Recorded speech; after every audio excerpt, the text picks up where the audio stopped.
another program.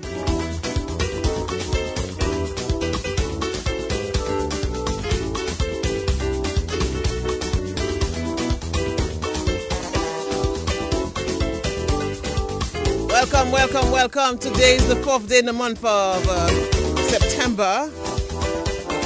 And as I said, it's a pleasure to be with you again once more. Every Saturday we come here and do it. We may miss 1 or 2 Saturdays in the month of October. And that's because, of course, independent celebrations, activities, sometimes on a Saturday, market day for difference. So that's coming up as well soon. But we'll make it work, okay? We'll make it work. Nigel, Francis, and myself with our guests. 9 to 11, give us 2 hours and we'll strengthen the ties that bind us as Dominicans. Bonjour. What a morning, a lovely Saturday indeed. There's a chalet already on the outside. Yes, a chalet on the outside already. So I welcome you aboard the CTD plane. Ready for takeoff. It's our turn to connect dots and strengthen the ties that bind us. Nigel, Francis, Ivona, JB-Lugay. You know the rules already, but I'll go over the key things that you need to know. Of course, whenever we are on board. So we are on board the CTD plane this morning for this program. There are some simple things that you have to do to ensure that all is in place.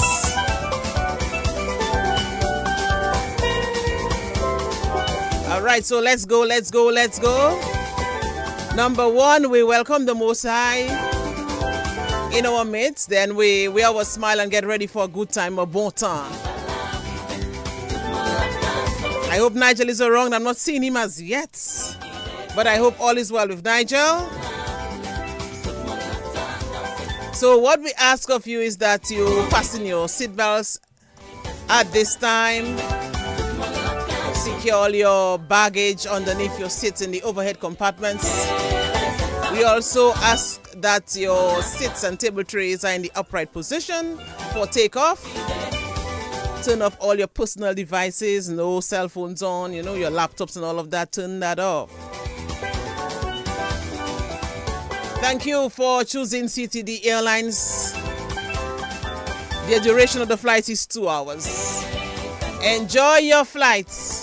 Captain Nigel would like to say a few words as well. Nigel, come on while your turn now. What's up? Good morning. How are you doing? Nigel, I'm there, but let me tell you something. Anyway, we'll make it happen. We'll make it happen. Some mornings, it's too much. We find a way to make it happen. You know what I'm saying? So we'll continue to make it happen. You can't have the flight and then you're already up in the air already, so there's no way of coming back down. Yes. So we just gotta keep flying, right? Yes, we have to keep flying. We have to. Yes, we gotta How are keep you flying. doing, Nigel? The air hostess has settled everybody. Everybody has already closed their compartments and their luggage is safely secured. And they have turned off but should they turn off their phones, Nigel? How are they going to follow us? What? For this particular flight, you're going to ask them to keep their phones on. Okay, all right. Until the captains, that's you and I, tell them to turn it off. So for now, they can keep it on. All right. Shouldn't have any interference up there. We should be good. And we should be flying well. Okay. Because I think our guests, also likes phones.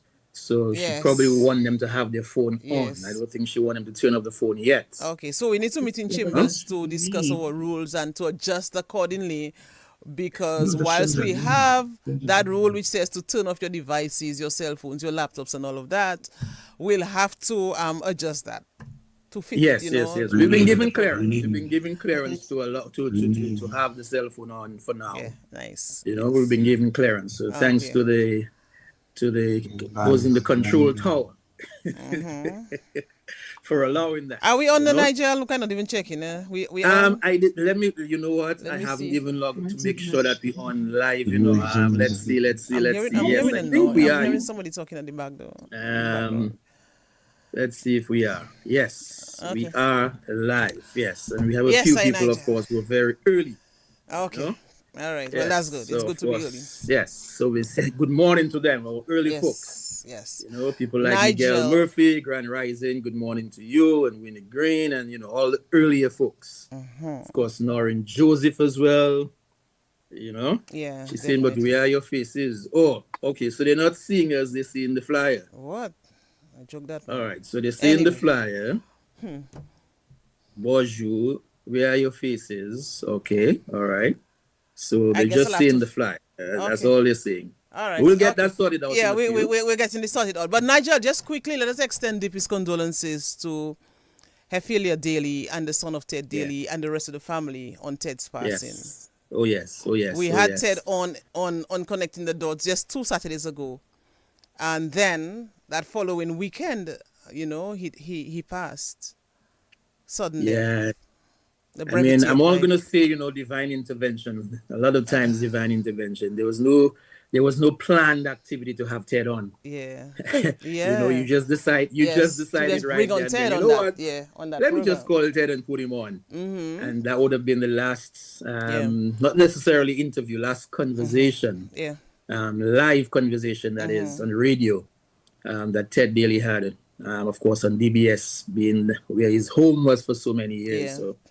Condolences to the family and to all those who are close to Ted, Alvin Thomas as well, condolences, I think Ted is and all the rest of the family. Yeah, all the rest of the family. As I said, Nigel, the brevity of life is a stubborn and undeniable fact, but we have to go. Ted has made significant, lasting contributions to the profession. Oh, yes.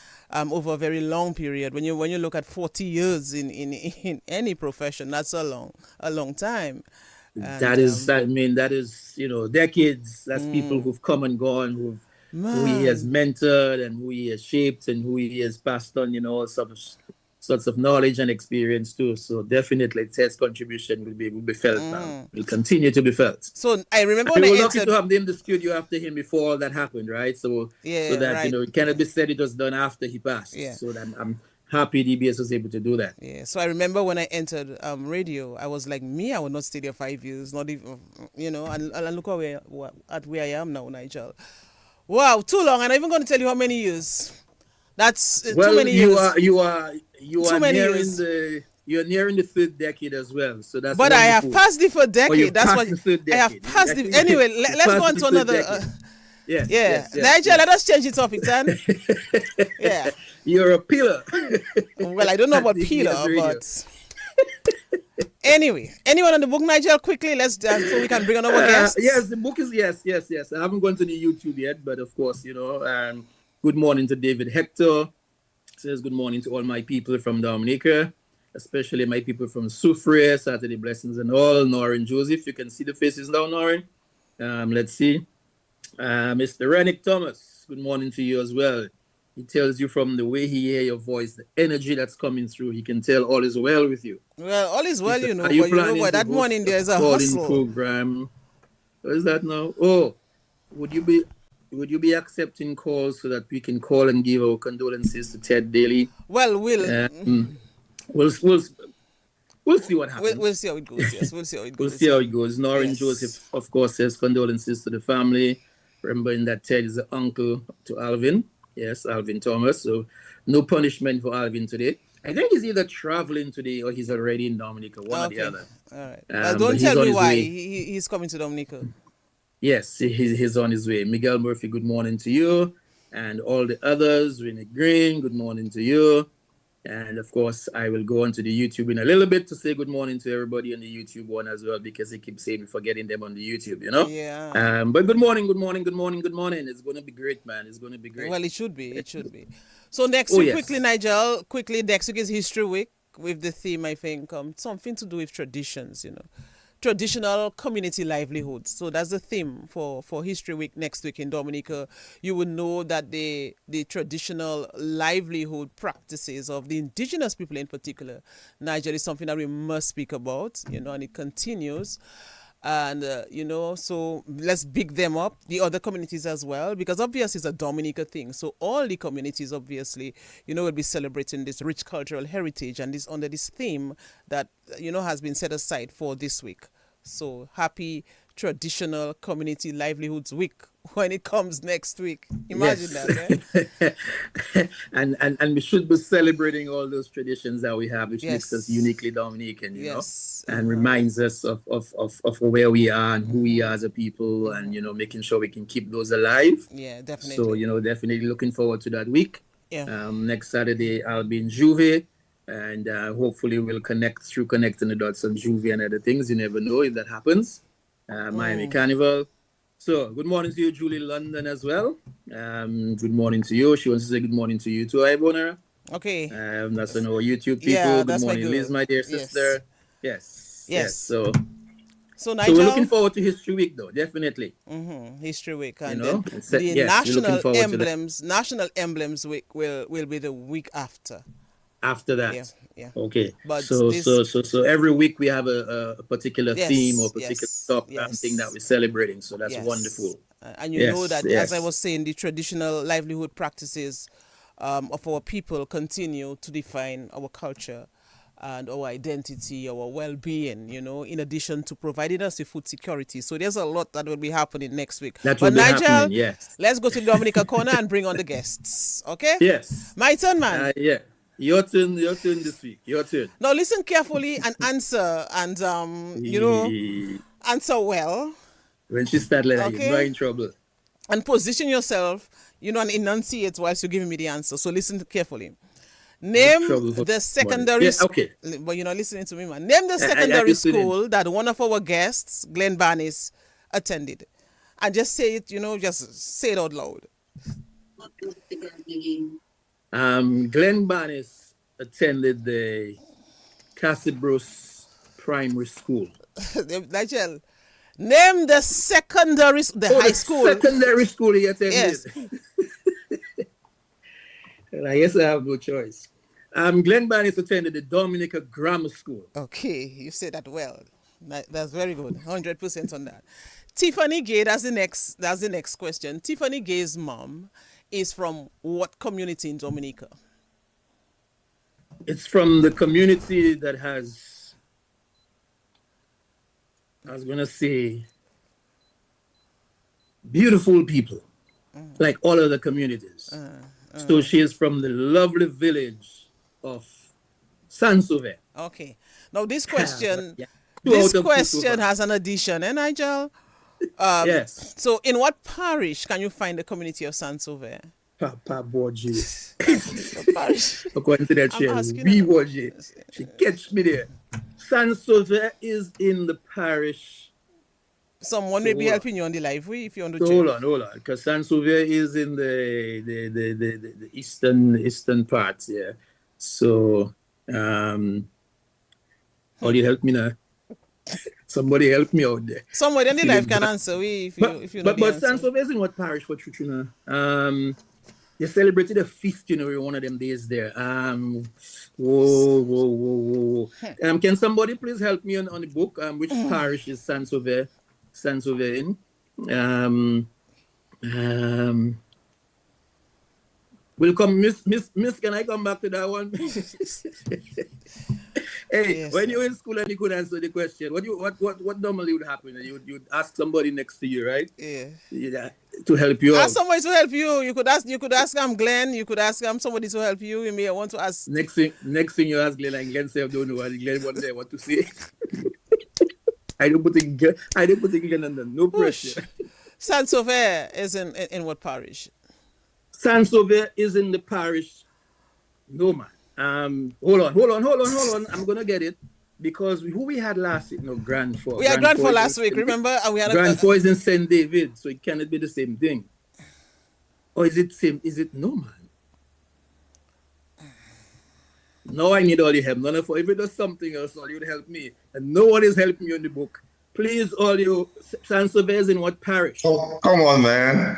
Oh, Glen is going to help me. Glen just Googled the thing. Yes, Glen. St. David, dude. St. David, same as, but I said St. David. Yeah, but you were right on track, you know, Nigel. You were talking about last week's program. I was talking about last week and Grand Four and everything and St. David, and I just, you know. Oh, Winnie Green, thank you. Alan George, thank you. Princess Natastic, thank you. No, all you're telling me that. Miguel, no, you're sending it to me. But yes, so it's St. David. Okay. I got 2.5 over 3. Okay, next question is very simple. I'll take a half for that. Next question is very simple. It's true or false? Yes. Okay. In which year was Tiffani Gay named a National Geographic Society Young Explorer? So no, it's not true or false. I wanted a true or false to this, but I decided to change it as I went along. So listen to the question again. In what year yes, miss, was Tiffani Gay named a National Geographic Society Young Explorer? Something like that. In what year true or false? You don't give me nothing to say me true or false. I just explained to you, I just explained to you that I changed the question as I went along. I was going to ask you true or false. Sorry, in what year? Nigel. And now you just tell me true or false. Okay, listen. So the original question should have been true or false. Tiffani Gay was named a National Geographic Society Young Explorer. That is fine. Is, but I decided to make it a little more difficult and ask you in what year. A little more difficult for me. Yes. Okay, I'm gonna say true though. I'm gonna say true because Tiffani looks like somebody, based on what she's done, who definitely would have been named, or received that particular award. Okay, so in what year? In what year? Tiffani, help me, please. In what year? It was this year. This year. All right. Good. Yes. So this year, 2025, she received the award. So I correct. Yeah. Okay. We'll leave it for now, and we'll bring on our guest. All right, Nigel? Yes. So get ready to do a little drum roll or something. It's Independence time. Bring back your traditional, you know expertise. What? I need to get back my drums, man. All right. Yes. So that's the time when we welcome our guests on the program. So I found out about this young lady through a former schoolmate, Glen Bannis, who was a guest on the program already. Nigel, the plan for this Saturday, as we know, was to really focus on something cultural. So initially I thought of the Madame Wop duet contestants. So I had them in mind. But when I listened to what Tiffani Gay is involved in, I knew that she would make an awesome guest, Nigel. So we decided to just go with it right away, Yes. And, Glen Bannis was adamant that Dominicans, hear more about her. Those who do not know.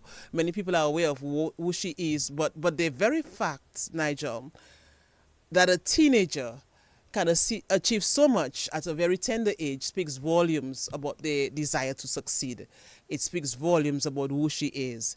It speaks volumes as well about, her growing up, and what she was taught from a very young age. And, it's at a time when most teenagers are more or less busy on their cell phones, singing the latest songs, using social media, gaming, they into fashion and things like that. Mm-hmm. This young lady, whose mother hails from Saint-Sauveur, a small fishing community on the east coast of Dominica, has, through her pursuits, her research, her inventions, brought attention to Dominica. And this is a major feat for this small island developing state. I remember we had two guests on separate programs who are legally blind. I'm sure you remember, Nigel. We had Dr. Steinberg Henry. Yes. And we had Loic Charles. Mm-hmm, Not too long ago, we had them on, and I just remember discussion we had with them, and asking them about, how they navigate their way through in terms of, their blindness and all of that. But now to have Tiffani Gay on the program to tell us about this, invention, Nigel, is really something I look forward to. So, Nigel, it's your turn to bring her on. Definitely. So, I look forward to that. I look forward to hearing about the invention and how you navigate it, and more importantly, how we can turn that cell phone into something even more productive, especially for those who might, not be visually impaired. Yeah. So I look forward to that discussion. I look forward to the invention, to find out about it. Why Tiffani felt of all things as a young person she has to get involved in all that stuff rather than run around. I'm sure she still used to run around anyways, but she found time to make sure she was able to do other things. So it's a pleasure to have her to represent Saint-Sauveur, to represent the other parts of where her dad is from, which she'll tell us in a few. And basically to just let us know, hey, you know, we can do things if we set our mind to it. So welcome, Tiffani Gayo. It's a pleasure to have you and connecting the dots. We appreciate waking you up early Saturday morning.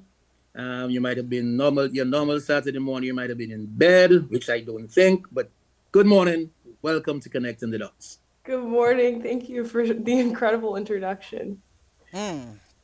So, before we get into the invention... Well, we have to say good morning to Glen Bannis as well. Right? And Nigel Francis, because Glen Bannis is also a guest. No, we're not talking to Glen. Glen's after. Okay. Tiffani we're talking to. Okay, Papa. Good morning, Glen. How are we doing, my brother? You see, Glen don't know. I'm not hearing Glen. That's why we're not talking to him. Yeah, I know. Since Tiffani is going to have a field day today with you all, and probably most of the time, I kind of mute, and it looked like I almost mute forever. Good morning. How you doing? I'm good, man. Hope everything is doing well with you and the association and getting ready for a big event as well. So, yes. You know, we'll be talking about that. So excited about that. Yes. Wonderful. Is that your mom running through or your sister? Which one? No, Tiffani. Tiffani? Yes. Oh, probably your mom. Oh, mom. Hi, mom. Mommy, they said hi. Hi. She says hi. How you doing? Hi. Hi, how you doing? I'm okay. How are you? I am doing well.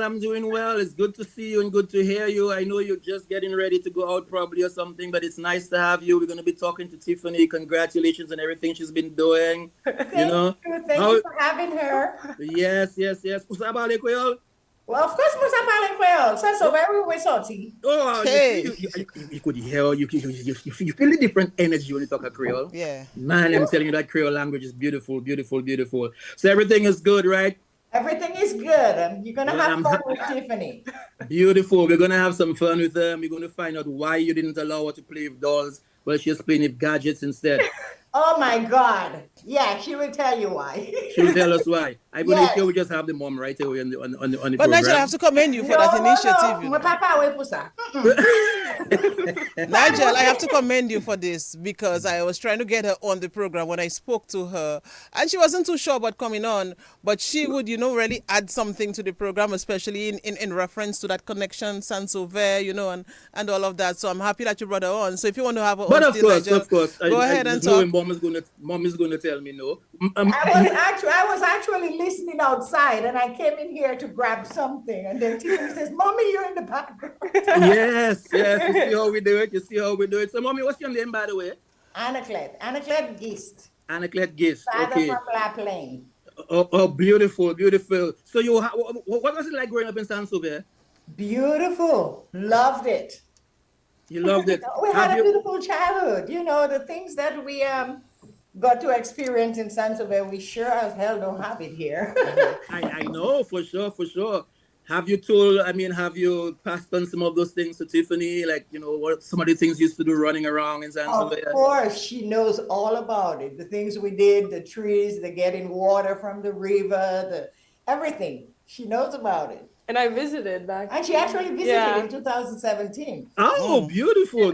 What was it like for you, Tiffani, when you visited? Oh my gosh, I loved it. It was a different world, and it was like people really cherish the little things, and I just love how resilient the community is there. So I'm excited to go back soon. Wonderful. Ivona, your turn to ask Anaclet a question. Mm-hmm. Anaclet, of course. I'm going to ask her before she go. Nigel, I had a nice discussion with her. She's very animated. You already as well. had a discussion. Very effervescent. Okay. I just like her spirit. Of course, it's a big moment for you, and you have seen this from a very tender age because Tiffani, from what I read, has been involved in all of this in terms of education. She's always focused. So I'm sure you're a very, very proud mother. Tell us about this latest achievement, how you feel about it. I am so proud of Tiffani. Words can't describe it. I mean, from a young age, we knew she had that drive, and she just kept it up throughout high school. Mm-hmm. She's definitely made us proud. Wonderful. All right, Mom, you're going to continue listening and continue viewing? Yes, I'm going back out to the parking lot, and I'm going to listen to what Tiffani has to say. Well, enjoy. Wonderful. Now, if whilst you're listening, she say anything that's incorrect, just running incorrect. Okay, I will. Thanks, y'all. Bye bye. All right, thanks. Nigel, I'll give you a raise if I find you good. You'll give me You a know the raise? vibes. Yeah, I'll Okay, give you a good. raise.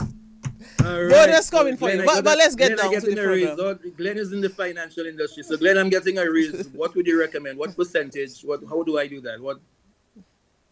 For what you have done before and what you're doing now, right? And since I know you have my back, I say give you 100%, man. Double up salary. Thank you. So all I'm right. going to double my salary. We're boys. Yes. Nigel will be in chambers and we'll discuss. Yes. But Tiffani, let us get an official introduction from you. Tell us who you are. And yes, we heard your mom, but explain the Dominica connection as well. Yeah, of course. My name's Tiffani. I was born in the United States. My mom is from Dominica, and I have very close ties to my family there. A lot of my family actually lives in Houston, but they're Dominican. In the United States, I founded a nonprofit that helps students around the world to get access to research opportunities. And through this, I've had this incredible opportunity to present a lot of my research internationally. Some of them, like you mentioned, assistive technology for the visually impaired, or different environmental engineering solutions for oil spill cleanup. And all of those things, I've been fortunate to be able to present them in the context of Dominica. I found a lot of my motivation comes from my Dominican heritage, seeing a lot of my family's resilience after Hurricane Maria, and then growing up kind of between the United States and Dominica really shaped how I saw science as a tool for survival and for community change. So I really attribute, honestly, a lot of my success not only to the community I have here in the United States, but also the community and people that I have connections to in Dominica. You said you visited Dominica in 2017, right? Yes. And you enjoyed it. But what is foremost on your mind whenever you remember about that visit? I remember how green it was. I remember how much people relied on nature and like the environment around them. My mom tells me stories all the time. She went to convent in high school, and she tells me how like on the way she would just pick up different fruits from trees or like eat things from home, like cassava bread for breakfast, like really simple things. And it really puts into perspective like how much we need to appreciate every little thing in life, how much we need to appreciate nature and the things that are around us. So that's been my experience being there and just seeing the community. Interesting, Nigel. Interesting. So I mean, I'm feeling so. I'm beaming with pride because whenever I hear of someone who was not born in Dominica, but has since embraced the country of birth of their parents, it really makes me feel good and really makes sense of pride in this, that even if you're not born from there, but yet still you embrace it and you appreciate it and you want to share it and let the rest of the world know, hey, I am Dominican too, that kind of thing. But in growing up in the US though, did you find yourself having to at times explain to people this country called Dominica, where it is? Had any difficulty with that? Yes. Oh my goodness. All the time. I always presented my research in the context of Dominica, and people would always assume like, oh, are you Dominican, like Dominican Republic? Because I guess I kind of look Spanish a little bit, and people would just start speaking to me in Spanish, or they'd never heard of the island at all. So sometimes I'd find myself like pulling up a map and showing them, having to zoom in to show the island. But at the end of the day, everyone found it really fascinating because it's an island that not a lot of people here in my community know about. So it's just been like an amazing experience to just introduce them to the culture and to the people there. Beautiful. Glen, do you find that that's something that's throughout that we have to keep explaining and keep trying to let people know this country, Dominica? Yes, when you go in certain areas, like, or in certain group of people, they will look at you like you don't sound Spanish and stuff like that. I remember one time, a couple of years ago, Dominica team went in San Antonio to play a football match. I think one of the international match, and like all the Dominicans from Houston, like we drove over there, took buses, and we went and support and drove with our flags. And when we reached, it was a whole lot of us. and we felt like a drop because the Mexicans, it was Mexicans versus Dominica, but they fought with Dominica Republic. So they have their little beef. So they came in droves. And I mean, we probably had a good, probably almost 1,000 people out there, but it looked like nothing. Because like if the stadium was like 20,000, it was probably 500 Dominicans and 19,500 Mexicans. Yeah. So yes, so they were like so hard on us, and then they realized this is not Dominican Republic, you know. So they were like easier. Then we got like 10 goals to 0 anyway. But But Yeah, what I this remember what that this World Cup does match, though, man. so Yes. so so yes, we have that challenge going on. But you know what? Changing it a little bit, bouillon music. It Yes. changing it a whole so you can lot. say now you're from the Yes. land So of people bouillon. actually going to look up Dominica right now. So you find that a lot. Like people I was like that thought we were Dominica, when they come back and say, man, your music look I'm sounding really good and stuff like that. So Bouillon Music did a lot for that. Hopefully it can keep on growing and growing and growing. And people can know the real Dominica because we have so much modern bouillon, you know? Definitely so. Definitely so. Tiffany, do you know about Bouillon music? Yes, I do. My mom plays Oh. it every morning when she's like making us breakfast. But Nigel, I was Good. just about to say though that mix up with Dominica, of course, and people think it's the Dominican Republic. It gives Dominicans an opportunity to talk more about their country. I mean, whilst it's a bad thing that it's regarded as a Dominican Republic, we always have the opportunity whenever we travel, to talk more about our country. So when someone tell you, "Oh, I thought it was the Dominican Republic," and you'll tell them no, but you'll tell them so many things about Dominica, and especially now, as Glen just mentioned, the bouillon music. That is another thing that we can put it into this whole discussion on Dominica. So it gives us the opportunity to talk about our country more. And us already, we have a Manima, we have a Guade, so let's go. That is so true. That is so I true. made sense, Nigel? And I'm happy that the people like Tiffany, Glenn, and others continue to let people know that it's not the same, and this is what we do. Tiffany in school, early childhood days. What we call in Dominica primary school, what we call here in the U.S. of course, elementary and so on. Were you always fascinated by science, or was that something that just jumped on you at some point? Good question.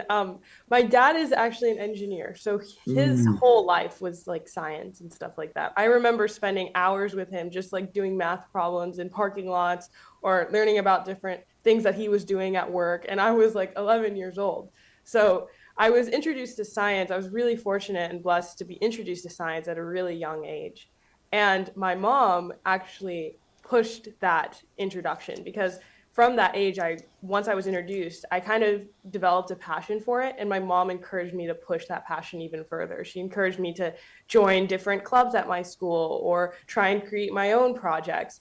And so I really attribute a lot of my success again to my mom because she pushed a passion to something much more, much larger, much more impactful. Nigel, I think So what's important as well, we always also have to find out from Glenn the connection, because Tiffany will be the featured speaker at an event that's coming up, put on by the Dominica Houston Association. So Glenn, just tell us about this before we delve into everything Tiffany. Yes, I know when you start with Tiffany, there's no ending, so we might as well as get me out of the way. So pretty much on October 18th, we have our Dominica Houston Association Gala. You have it. It's an annual event, and it's an event where we get to dress up either formal or with your cultural attire and look good and feel good and just be patriotic about Dominica. The whole idea is to raise funds for scholarships and also to do other projects, but at the same time, celebrate our culture and enjoy each other. So it's a little a venue where people come together. And if you don't go out much, that's time to see people you haven't seen probably in months or probably in years if they're coming for the first time. So on October 18th, we're gonna have that. Now, a lot of thoughts went into who's going to speak this year and everything like that. And then, of course, I know Tiffany mom. we are good friends. She used to live in Houston. They used to live in Houston before. I think we vacationed together one time in Disney with my kids and Tiffani. She about the same age with my kids. So we have that connection. And then um her mom and my wife are really close. So she was like so many great things Tiffani does. So I went over her videos over and over, but I was following all the time. And I'm like, wow. And one thing about there's a stigma in Dominica Houston Association that is an old people thing. You see what I'm saying? So when I became president, one of the things I wanted to do is like change that mentality. And we were looking at ways how we can change that to an old people thing instead of our thing, whether old, young, a baby, a grandmother, it doesn't matter. That is our thing, our culture. So I wanted to get the young people involved. And I'm like, what can we do to get young people involved? I say, oh, here's an example. We have a great young mind who has Dominica lineage. Why don't you bring her out there? Probably it will probably motivate the college kids. It will motivate people that do not want to go college, probably make them want to go to college, or people who just business oriented or have a skill and just generally want to do good. And I know Tiffani is a great speaker. I know she's a great researcher. So there's so many things about her. She's outgoing. She has that thing that draws people towards her. So I was like, yes, this is our speaker. Our speaker. Let's give her the platform to show what she is. So she's going to be our featured speaker, and thank you, Tiffani, for accepting that role. And we're gonna have fun, and at the same time, we're going to hear some of the things that she's doing.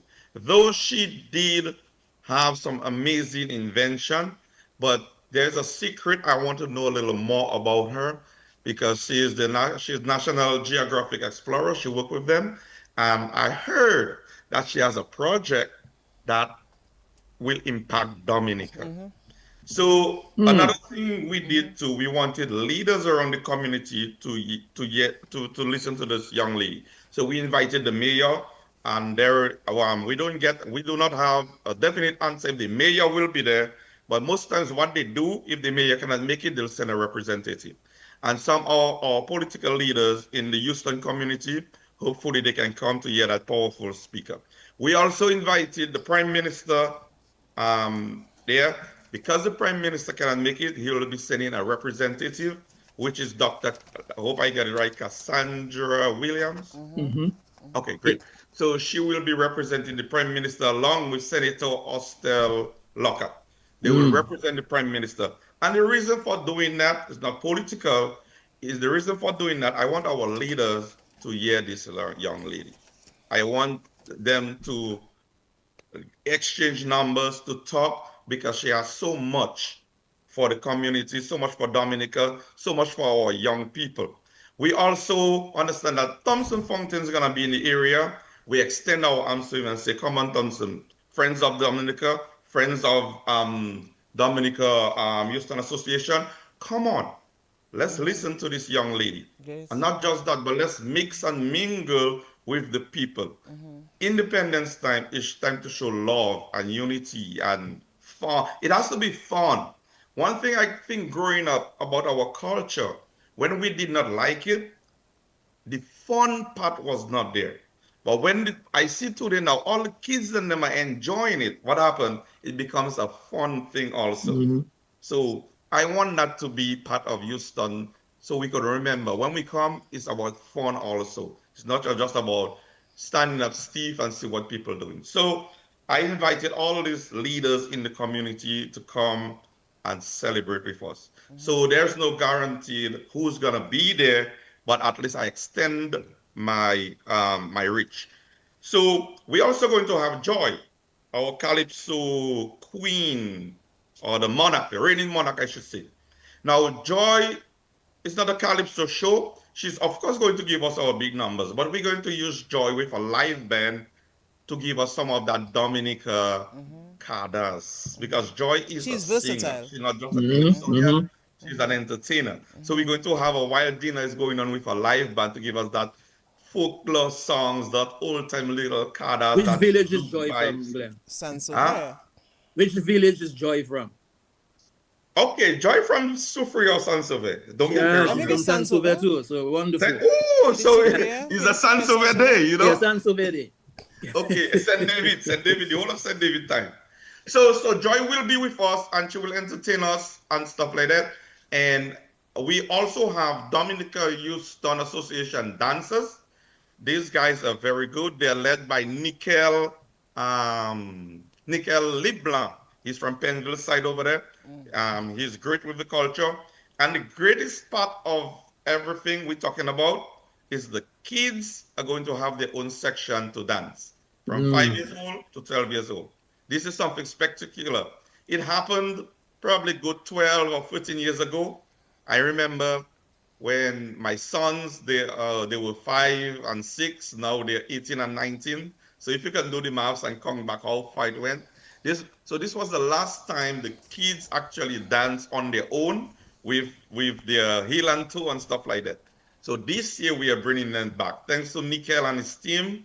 They're right now they're practicing every Sunday to have the kids dance their heel and toe and some other dances. And I think that will be one of the highlights with Tiffani of the event. So we're looking forward to that. And we want to thank the parents also for letting the kids come. And another thing, we were talking about the culture. Another thing, what we find in Houston area, most of our dancers or the kids, they are 100% born up here. Their family and lineage and everything like that. So they are 100% American pretty much with Dominican roots. And a lot of the adult dancers, some of them, a lot of them have not even been to Dominica or only been there once. So we find like other people are delving in our culture. Like the influence Dominica have on in culture. If you are talking about culture in Houston for Caribbean, everybody will think Dominica because we are not ashamed to show our culture. Great. Our dance team will go to different other islands to dance for them. They'll go to different other functions. We get invited. We got invited by United. There are some Caribbean thing, United Airlines. We got to go to the airport to dance for some function they have. So we are making an impact. And I think the dinner is one of the things that actually helps show us even more. And it's a time to have fun. So we're going to look forward to that. We're going to have a good fun. After all that is said and done, we have our CO at the end of the dinner. So we have a great band, J Unit. A lot of their members are from St. Croix, but we have guys from Dominica playing on J Unit band.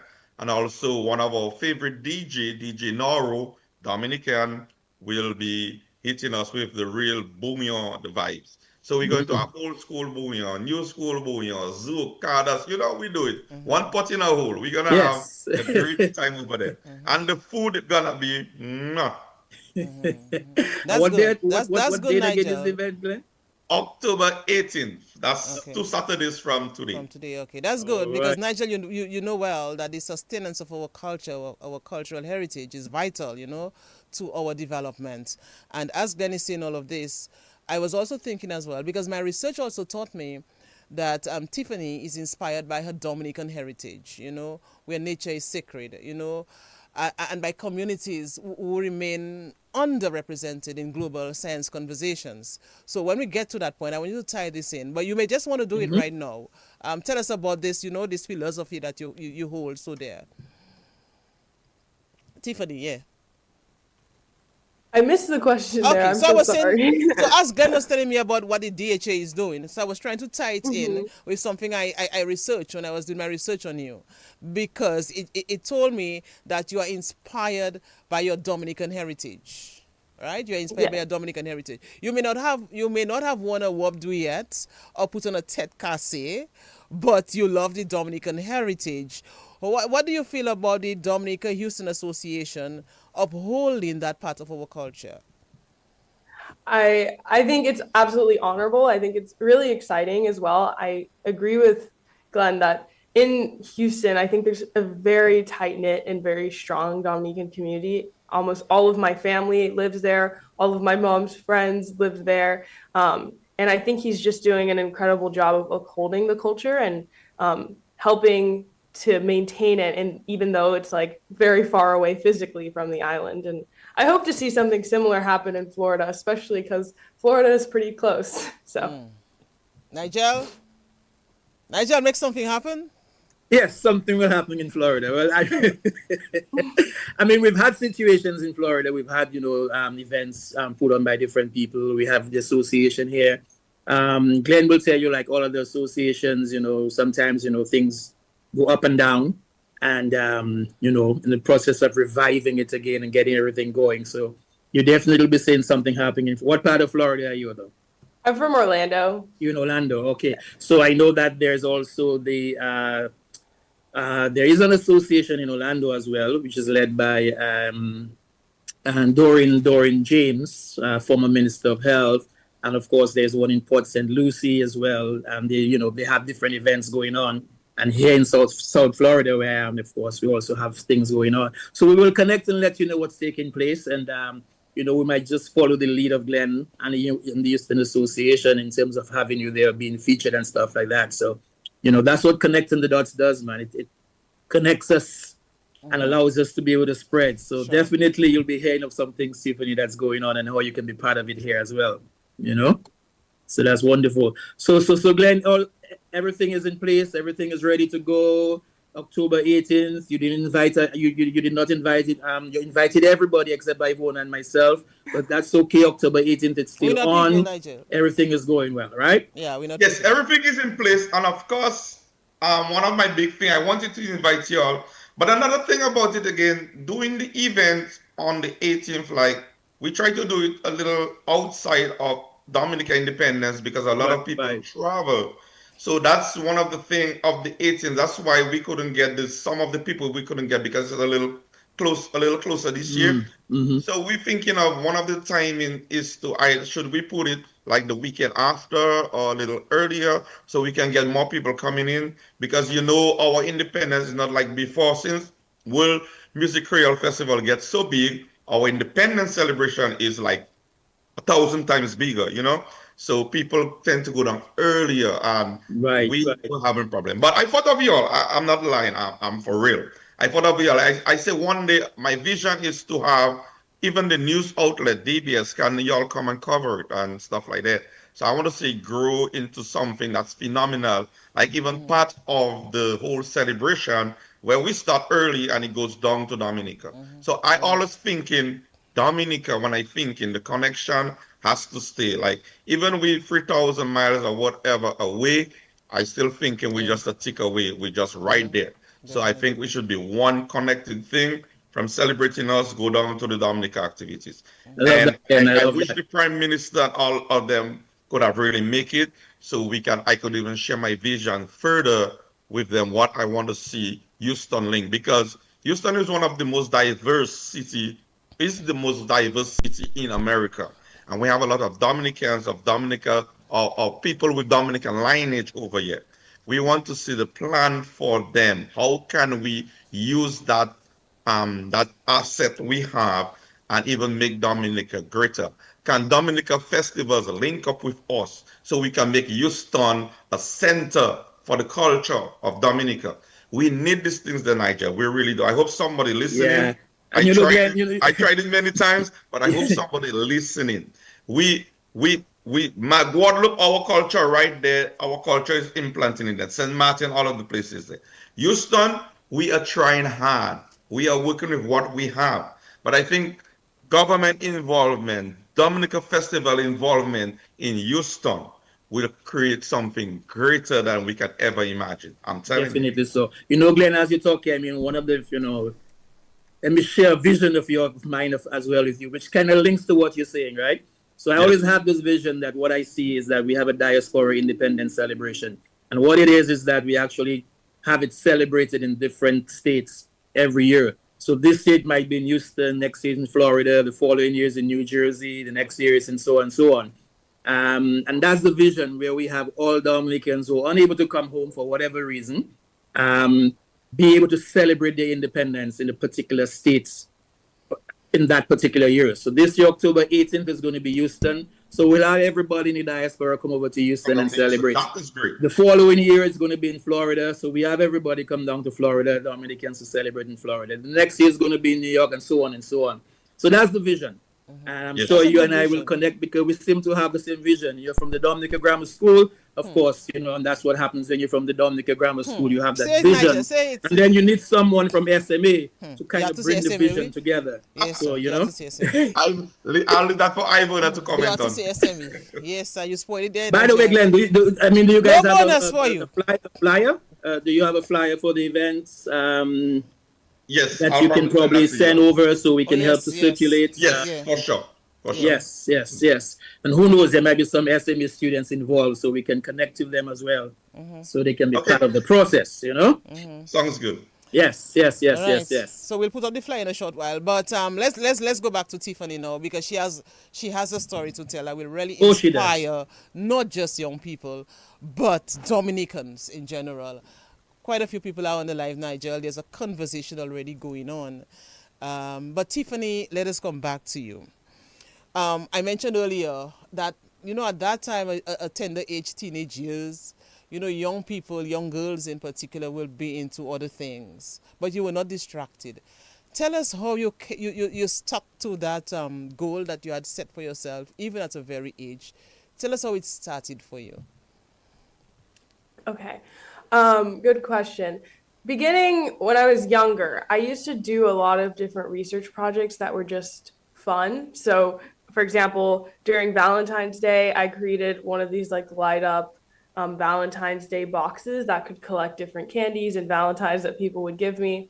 And so I associated science not as something that I had to be doing or not as something that I wanted to benefit from, but as something that just made my life more fun and like more easy. And so like a lot of teenagers, I had some really, I had some things that I like to do on my phone. I like to play video games. I like to go on Instagram and things like that. And so I started to find a way to connect science to Instagram. I would watch science related things on Instagram, or I would look at cool projects that other people are doing, and I'd use that as inspiration. And the way I was able to really stick to my goals was I made sure that my goals were rooted in something that I was very passionate about. So I wouldn't just start something on a whim and be like, oh, I wanted to work. I just want to do this because I think it'll be something that I can make a lot of money from, or it could be something that I could be successful from. I would do something that I thought connected personally to my family or connected personally to an issue that I was seeing in Florida or in Dominica that I thought could help the community in a significant way. And so in moments when the work was really difficult or when I felt like, oh, I don't really want to be doing this anymore, I would think back to why I started doing it in the first place. And so what really helped me stay resilient through these goals was just making sure that it was for a purpose that was larger than myself. Nice. I love that. The purpose, the why behind it, right? Mm-hmm. And throughout all of that, you always felt that you had to, in some way, do it within a Dominican context. Yes. I think what really shook me was the Hurricane Maria. And when it happened, actually, my cousin came to live with us in the United States. I was in 5th grade at that time, and he became like a brother to me, Kamal. He's amazing. But I also just realized like the community is just so resilient. I couldn't imagine just waking up one day and your roof is completely gone and having to come back from that, or the streets that you used to walk to go to school are completely flooded. And that's actually what motivated one of my projects that was on environmental like pollution cleanup. And that's what I ended up submitting to National Geographic. All of those things were tied back to my Dominican heritage and Dominican community, because again, that was something larger than myself that I felt my work could eventually contribute to. You're also a STEM advocate, STEM equity advocate. Tell us more about this as well. Yeah, of course. When I was a sophomore in high school, I was in my 10th grade year, I realized that the research and all the things I was doing were really incredible, but what makes it really amazing is if it's accessible for a lot of people. And I realized that I was in a very privileged position, right? Like my dad was an engineer. So when I was little, I was like exposed to that line of work. But there's so many talented kids out there, not just in the United States, also in Dominica, that have the skills, that have the talents to be able to create these incredible things, but they just don't have access to the tools, or they don't have access to the type of education that they would need to produce something that's really going to make an impact. And it just makes me think of how many problems could be solved if everybody had access to the types of materials that I was fortunate to have access to, that other people in my class were fortunate to have access to. And so my ultimate goal with what I was doing was to make the research and all the things I was doing accessible to more people, because I think the work that I'm doing, I think it took a lot of effort for me to kind of get started and get the ball rolling, but I think it's something that genuinely any student could do if given access to the materials. And so when it comes to STEM advocacy, I work in an equity space. So in areas that are significantly underprivileged or don't have access to as many things, I kind of want to work on mentoring those students one-on-one and teaching them and providing them with the tools and the materials. And I founded a nonprofit here in the United States called Future Discovery that works with some of the local schools. And through National Geographic, I'm hoping to expand that to Dominica as well. Excellent. Because I know recently there was a move by the young ladies in Dominica to form a STEM association. So that might be a good way to connect with them as well, because I know they're trying to get this going in Dominica in terms of young people, more so young ladies, getting them interested in STEM and some of the things that's there. So that could be a great connection. And that nonprofit could certainly help them as well. There's a community here that can benefit from this, that STEM community. So yes, that's good. Yes, so those of you who are not connected yet, please, if you're not connected, find a way in which we will connect you, Tiffani. I'm talking specifically here of the Dominica STEM Association, so that you can get connected on that. That project that you did for the National Geographic, what is that about? What is that project about? Okay, I actually submitted to a challenge called the Slingshot Challenge with National Geographic, and it's open to any youth that are from 13 to 18 years old across the world. So students from Dominica, if they're listening right now, they can also apply for this. And what you do is you submit a 1-minute video. It's just a minute. And you have to talk about an issue inside of your local community and how you plan on addressing that issue. And for that, I submitted a video where I discussed some oil pollution that was happening in Florida's coasts. And I proposed an electromagnetic solution to help clean up the oil from the coastline. It does not need to be scientific like that if you're applying. I think I applied more from a scientific scope, but that research project really aimed to address different pollution issues in Florida. Moving forward from that, I was named as one of the top 15 people globally, and I was able to just develop a really strong tie with National Geographic. And once I turned 18 years old, I became a young explorer. And what that means is National Geographic provides grant money for me to do any project that I would like to do in my area or in a community that I'm very closely tied to. And I've since written up multiple grant proposals, and I've been trying to make connections with some people in Dominica so I can get this project rolling, but I foresee it happening perhaps this upcoming summer. But it's really exciting. It's a really incredible opportunity. You want to share, or you don't want to share yet? Oh, yes, I can share. Yeah, I would love to. So this is obviously open to changes because I'm still going through the grant writing process. But I applied with a project titled the Dominican Youth Innovation Project. And my goal is to equip Dominican youth to design their own climate resilience solutions.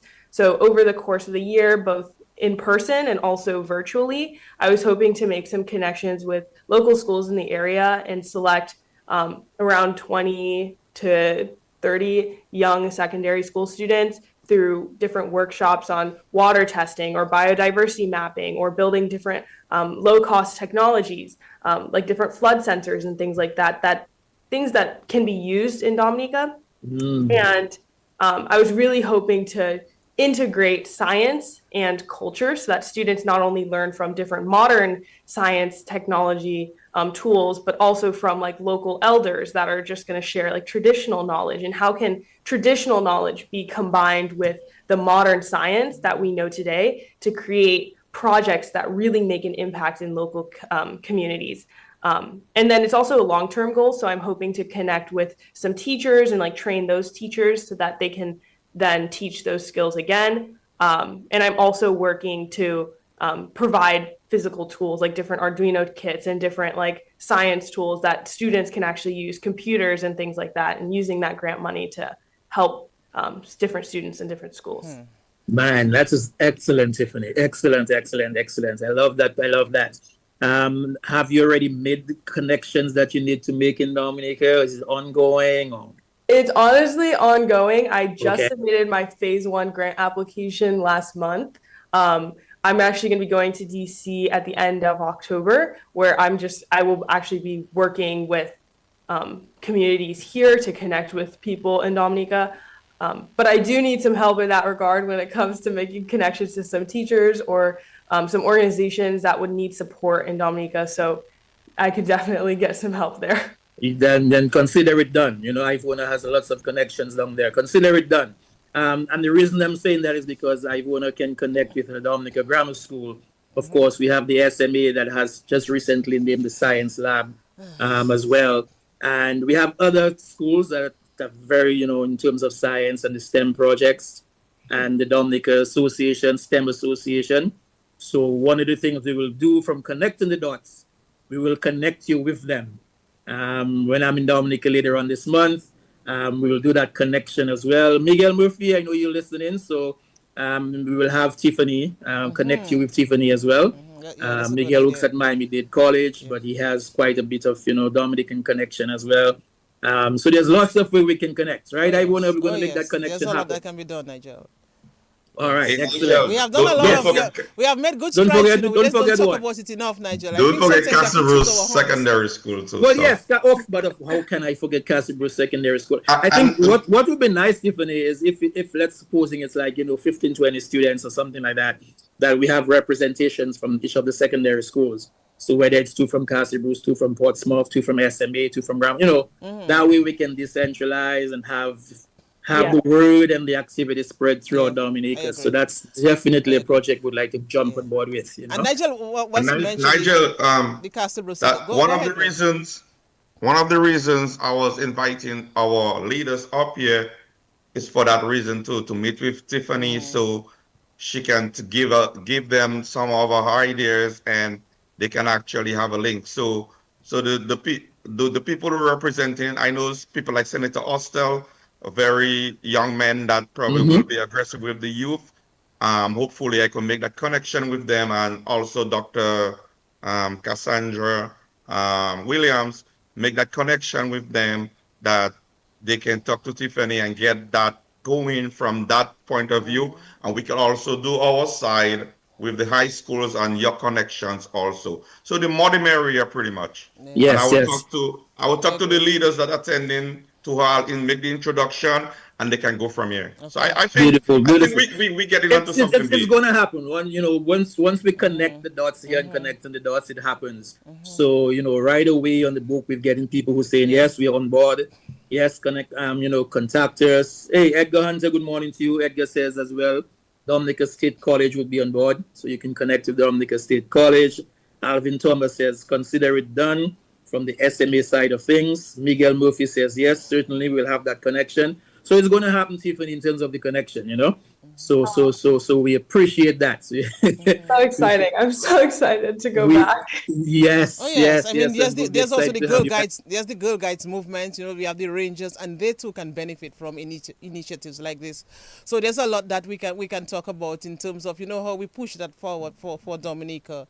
Nigel, by the way, on the live, let's just shout out just a few people who are on. I see Chris Bugunu is on.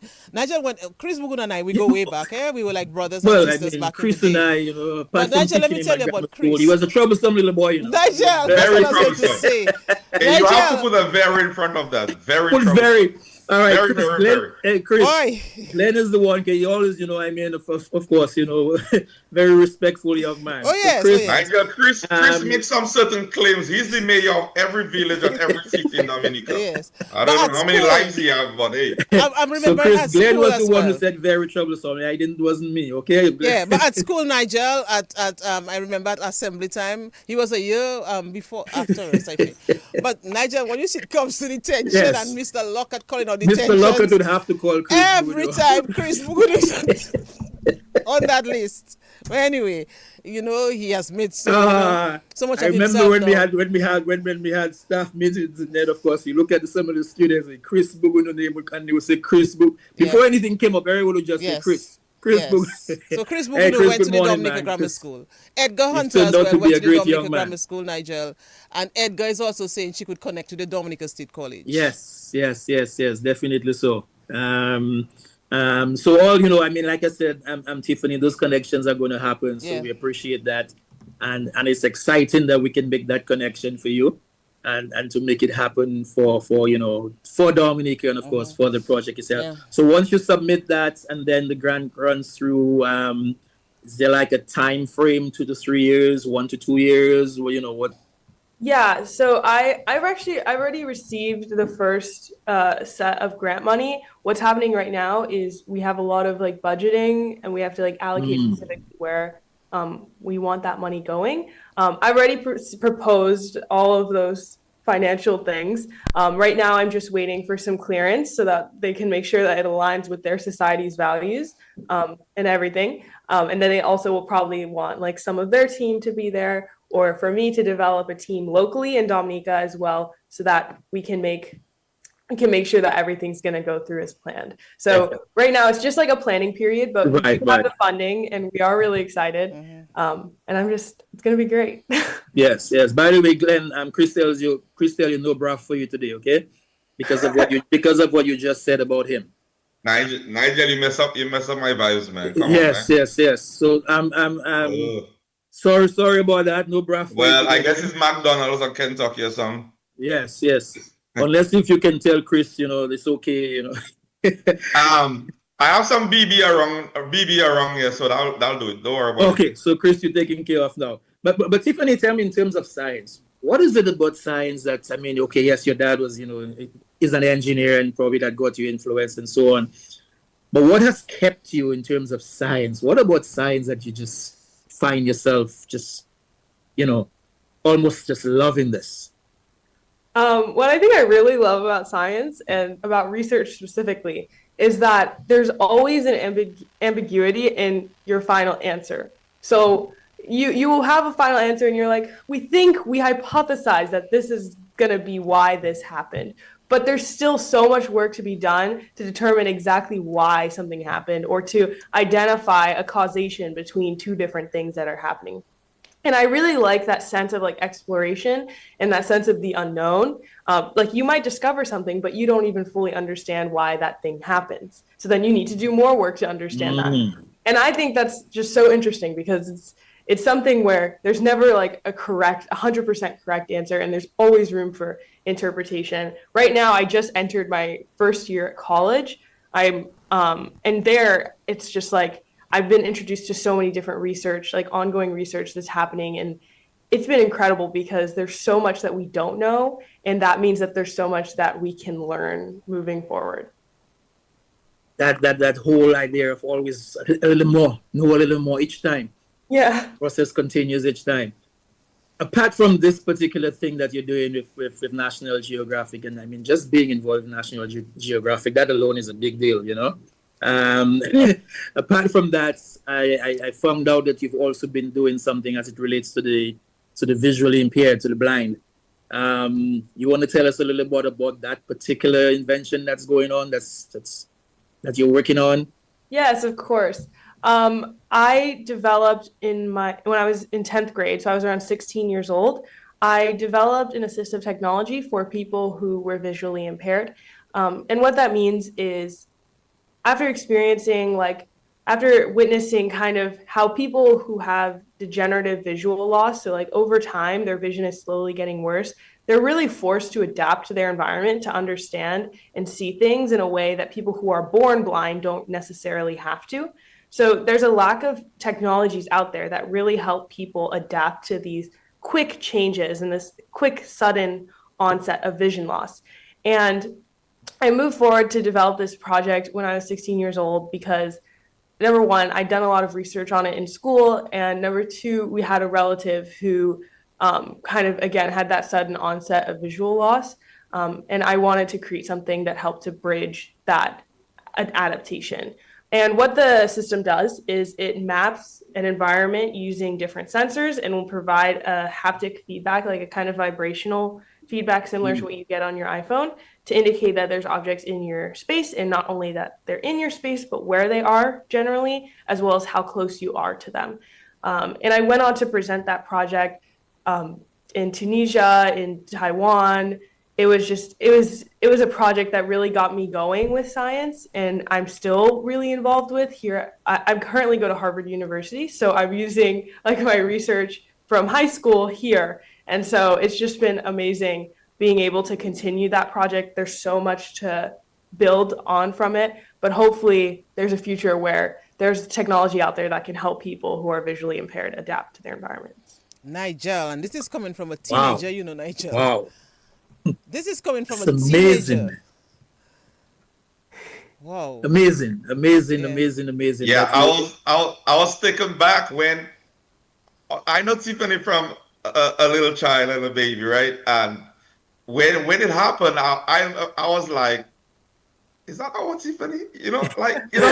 So I'm like, I'm still like trying to put myself together on that because I listened to the Tamron Hall show, which she was on most of the national news.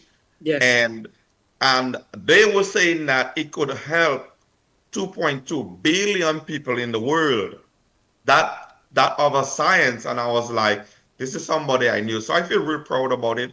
This is somebody that her mom, we knew best friends for a long time, and she is going that direction, and she's claiming Dominica.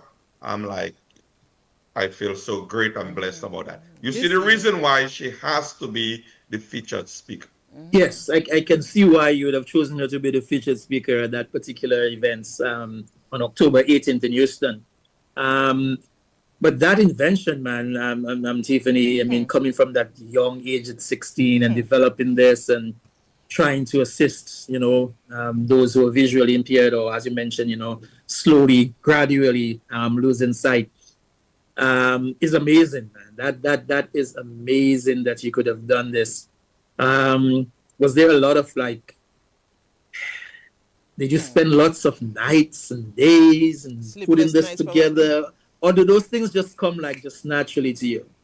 Definitely does not come naturally. I think I do have an inclination to the sciences. I think it's very interesting to me, but there are definitely times when I blew up a sensor in my living room and my mom was scared. There were times when I had different mishaps that were definitely scary and also kind of discouraging. But I really learned a lot of it through the projects that I'd done prior. And before, it was a lot of kind of fun projects, doing things that I just really wanted to do, things that were fun or that I enjoyed. But this time, I actually started when I was a freshman in high school. So I was actually 15 years old. And when I began, I was like, I'm doing this with purpose. I'm building something that's going to make an impact, that's going to have, again, purpose beyond myself. And so with that in mind, I was able to really push through the work. Nigel, I'm trying to remember what I was doing at the age of 15. One thing I can remember is that I was writing songs at the back of my exercise books because those were the cassette days. But I mean, at that tender age, for you to be involved in science and, you continue to follow that passion, this speaks volumes. Me writing at the back of my exercise books, probably there's a correlation now with what I'm doing. But Nigel, I'm just like, wow, I just can't believe this. This is just something else. Because we have to talk more. I think Glen would have mentioned that she was interviewed by, I think it's Tamron Hall. Yes, But she Tamron was Hall, also yes, interviewed by Dr. You know. Phil, and other news outlets. So let us go there, Tiffani, with this innovative device. Just take a step through the steps in terms of how it works, how you got the parts, how you realized that this had to work, how you realized that you had to get these parts. Just walk us through. Let us understand. Yes, Let me sit back and listen to this again. Okay. I began this project when I was 15 years old. I started it for just my local science fair, just like a regional fair. And it was something where I just decided to take it a little bit further because I realized that there was a local problem. Again, my aunt had a visual impairment. I just call her my aunt, but I don't know if we're aunt by blood. But over time, her vision was like degenerating, and it kind of made me passionate about wanting to create something that would help her see. And so I used that opportunity at my local science fair to create something that I wanted to create anyways.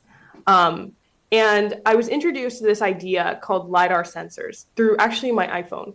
And I found out that iPhones have like recently integrated these new technologies that help people see and understand the environment. And after doing a lot of research into that, I was able to find a way to use LiDAR sensors in my project specifically. And what these sensors do, like at a very surface level, is they send out a non-visual spectrum of light to an object, like here, and then that light will reflect back to the emitter.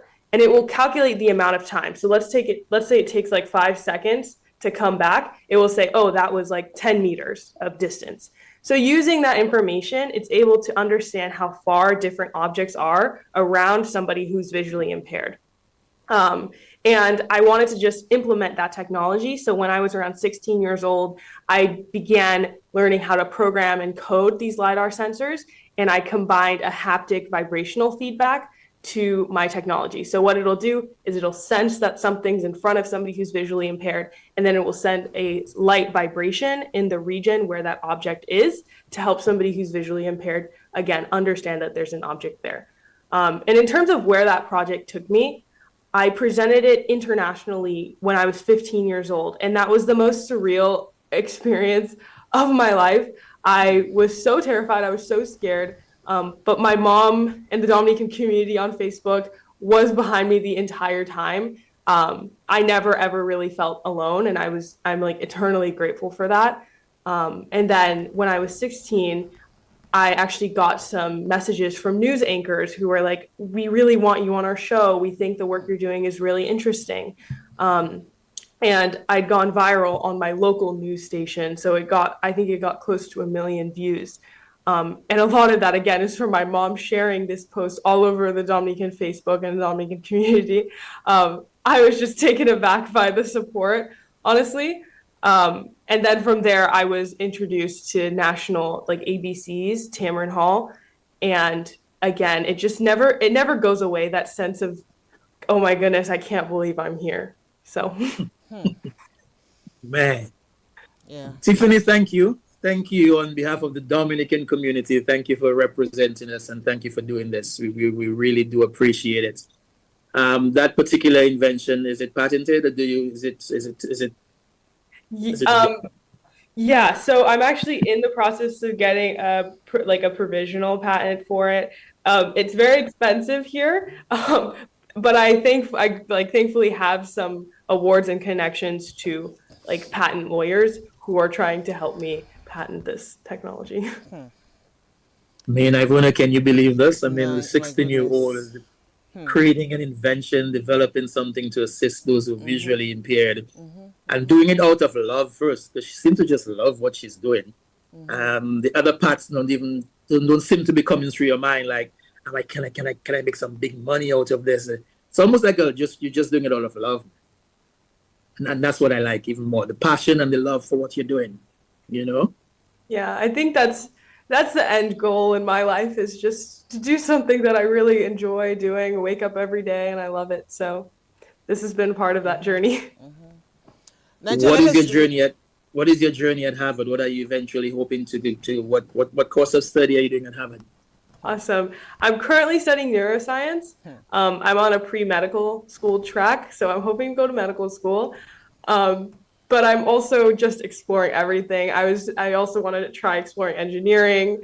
I explored applied math. There's like a lot of different classes, a lot of different courses. I'm just trying to see where I'm going to fit in the workforce. I know what I love doing, and I just want to find a way to apply what I love doing in a job. But Nigel, at that age, I mean, the sky's the limit. The world is always there's so many places that you can go still with this. You know, and I know that Glen, I know that the Dominica Houston Association is also very much involved in terms of scholarships for students and so on. So that in a way also ties in nicely with Tiffani being your featured speaker, right? Yes, and that's something I was thinking of. And actually, we give out scholarship every year. I mean, not the big money, but is something to help. So we are giving out some scholarship this year too. And then I didn't want to say, but of course, Tiffani would be considered, of course. She's our featured speaker. And there are other people that they can go on our Dominica Houston Associates page. I'm not sure if it's up there yet, and apply for the scholarship. It's for college students. We do it every year. We give sometimes 5, sometimes 10, wherever the budget lead us to. Okay, beautiful. Tiffani, I mean, all the time you're doing all those inventions and all the science stuff and all the different projects. Are there any inventors or scientists or researchers that you kind of model your work after or inspire you, or, you know, whatever the case is? Yes. Oh my goodness. I was a junior in high school, and I kind of developed this passion for medicine. I was starting to read a lot of different research journals, a lot of different articles, and I was like, wow, this is really interesting, especially neuroscience, because I thought it was interesting how there's different electrical pulses in your brain. It's almost like your brain is a circuit, like the technologies I was doing with the engineering. It's like in a medical context. So I thought that was fascinating. And I decided I wanted to try and reach out to different researchers who are in this field, who are doing research that I think their work is interesting. So I just kind of threw a hook, I guess, and I sent a bunch of emails to a bunch of professors that I had not ever spoken to before. And I got 2 responses out of 40 different emails that I sent. And one of them was from a researcher at Harvard Medical School. And her name is Dr. Van Velu. And she works in vascular neurology. And I actually ended up interning with them my junior year summer. And it was the most incredible experience because I got to see medical research hands-on. I got to do dissections. I got these amazing opportunities. And beyond all of that, I just was incredibly inspired by the way Dr. Van Velu led the lab. We had a lot of collaborative events where we would just eat different foods and just sit around the table and watch soccer together. Or we would go out for lunch together. We would always eat lunch together. We would never eat separate in our little offices. And they just involved me in the lab so naturally. I was the youngest person there. I was 17 at the time, and everyone there was in their late 20s, early 40s. So it was definitely different, but I felt so welcomed and so included. And so I definitely hope to model my work after her work and the way that she's decided to lead her lab. Tiffani, did you have to create several iterations before submitting that model? Sending the emails to the professors? Is that what you're referring to? Yes. Yes. So I read a lot of different research papers online that were just open access. Anyone can read. I found some of the ones that I found the most interesting. And then I would send very specific questions like, why did you choose to do this research in vivo instead of ex vivo? And I would send a different email every single time. I think it took me 4 weeks. I ended up writing 40 different emails. I read all of their different research papers. I got very involved. And my mom will tell you, whenever I got a response back, I was just jumping up and down. I was so excited. But yes, it's something anybody can do, really. If you reach out to local researchers in your community and you're just asking them questions, or if they're doing a job that you think is interesting and you can ask them different questions, because I think a lot of people underestimate how willing people are to help. And so just ask for help if you have any questions or if you're curious about something. Nigel, let's just look at the conversation on the Facebook page. There may be some questions.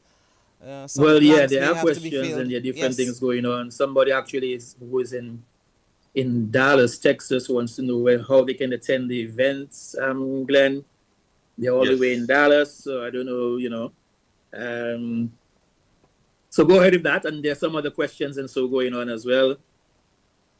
Let's see. Alvin Thomas was asking about the patent. Well, we've already mentioned that. Crispin Shillingford listening in from Baytown, Texas. Very beautiful and blessed young lady. Bright future ahead of you. Congratulations. Masling Edwards. Good morning, Nigel, Ivona. New Jersey locked in. Let's see the questions here. There was another question for Tiffani. How long did it take you to invent this particular they just put particular thing, but of course we know what they're talking about. In terms of the particular invention for the visually impaired, they want to know how long it took you to have that going. Yeah. Let's see. Go ahead. Yes. That project has taken me, I'm still working on it, but to get the first iteration finalized, it took me an entire year. And I would say I was spending around 25 hours a week working on it. So it was very difficult to balance with my school schedule. I would sometimes find myself waking up really early in the mornings to finish my homework just before going to school. But it was all worth it. It was. I can just imagine that.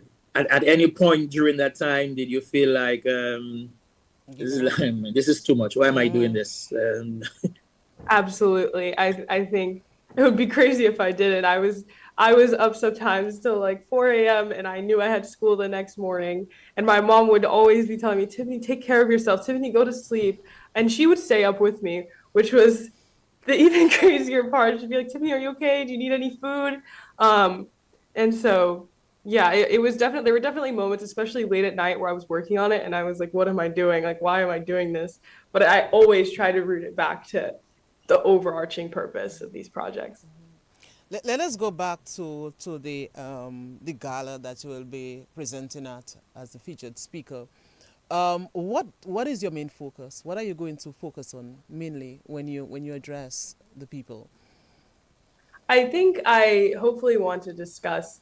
I kind of want to connect my experience as a Dominican American to Dominican culture and how that has really driven a lot of my work as an American student here. My opportunity with connecting the people to Dominican culture and how resilient the culture is and how that resilience translates to the scientific work that I've done. And then also talk about, again, the workshops that I'm hoping to create in Dominica. I will have a lot more information by then because I will have a few more meetings with my advisors. And then just really spreading the word about what I hope to do ultimately in Dominica and what future I see for the students there. Glen, I can just imagine and already anticipating what's going to happen at that particular event, and Tiffani's presentation, man. It sounds like it's going to be one of those highlights at the dinner, at the gala. Yeah, I'm excited. I'm looking forward to it. I feel like a baby that need like a piece of cake or something like that, So I'm pretty much looking forward to it. So I can imagine other people. But one thing I want to say, Nigel, for the people listening and the people who have reached to people in Houston, call your family, call your folks, let them know what is going on because we don't always reach everybody. So, so a lot of times we have events, and after the events, a whole lot of people say, hey, wait, when did that take place? I didn't know about that. So help us reach other people because this is very important to me, but I know it's more important to Dominican Hope. And I saw it. When it was presented to me, I was like, yes, that is it. That's how they say in Dominica. That is it. So I want you to reach your cousin, your friends, your parents. If you're listening and you have folks in Dominica, send them share the live, send that information to them. And the person in Dallas who wants to connect, you can go to Facebook, Dominica Houston Association page, leave us a message. You can leave Glen Bannis on Facebook a message. You can get in my information from Ivona and from you also, yeah. So reach out to me and come and let's have fun. But let's have fun by celebrating Dominica. And Tiffani may born in the US, but she probably more Dominicans than some of us. I'm telling you, because no, she actually put her life down for Dominica. If you have to look at it, because all her work, she's pushing it back to Dominica. Where the credit going to? Dominica. So when that item the next year or the next 5 to 10 years, because you know patent take a long time and all this thing, the medical device has to be tested over and over and over. When that becomes something, guess what? A Dominica did that. That can help 2.2 billion people. So some people just throw it aside like it's nothing. It's something. It's big. So I want more people to come out and more people to come support. And the other thing about the gala, I want people to have the mentality that the gala is coming to celebrate Dominica culture, and I want to see your patriotism there. And also, it is to fund scholarship. It's a giving back process. The money collected goes back to the other project. Like we help with the grotto. We help with the grotto back home. So we also give kids scholarship. So we do a lot of different things in the community where we raise funds, and the gala is just one of the ways we raise funds to do that. So it's not about, and it's $80 a ticket. Kids $40. Kids under 12 is $40. So it's not about, we're not gonna tell you a plate of food is $80. No. You're donating $80. We're just having a celebration for your donation. Nice. So I like that. Giving back. You're giving back. Yeah, think of it like that. You're donating $80, but let's celebrate and let's enjoy ourselves. The facility we have in it is top of the tier. Nice facility. You get a chance to dress, to look good, to feel good, to be Dominican, and to feel Dominican in Houston. That's nice vibes. Nice vibes. I like that. Nigel reminded me just last week we had the Dominica Seafocal Alumni Association talking about the White Sunset Affair, and it's like this: is to give back. So you're not paying a ticket price really for just going to see an event or something like that. You're helping in that move. You're helping. It's your contribution. You're giving back in that way, and at the same time, you're being entertained. You're being informed. You're being educated. You networking. And all that good stuff. So that's the good thing about it. Nigel, by the way, I'm looking at the live and I'm seeing a comment from Chris Bugunu, who went to the Dominica Grammar School. Someone is calling me. Yes, he did. He did go to the Dominica Grammar School. Okay, and he's asking us to ask her who is which inventor that she really admired. One of the inventors that you really admired. I mentioned Dr. Van Belu because she was a researcher that I was really close to. But like historically, the first thing that came to my mind is because I took physics last year was Nikola Tesla. He did a lot of work with like electromagnetics, alternating current, and a lot of my environmental research ties back to a lot of the principles that he outlined. He was an incredibly knowledgeable person, so I think there's a lot to learn from him.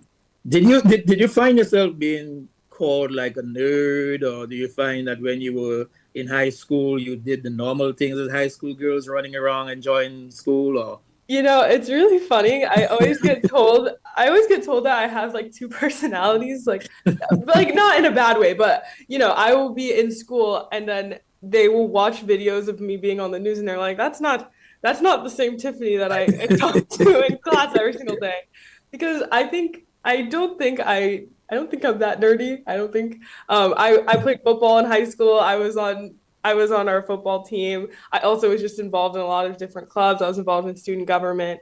And here at Harvard, I also I'm a part of different undergraduate clubs that are very just like fun and just like very sociable. So I do try to find that balance too. Yes. I spend too much time just doing schoolwork and things like that, you can tend to burn out, and then your ideas just are not really flowing as naturally as they once were. I agree. That balance is very important, you know. What do you tell, especially young girls? What do you tell young girls who have that interest in STEM, or who have an interest in medicine, or who has an interest in science? And what would you say to them, Tiffani?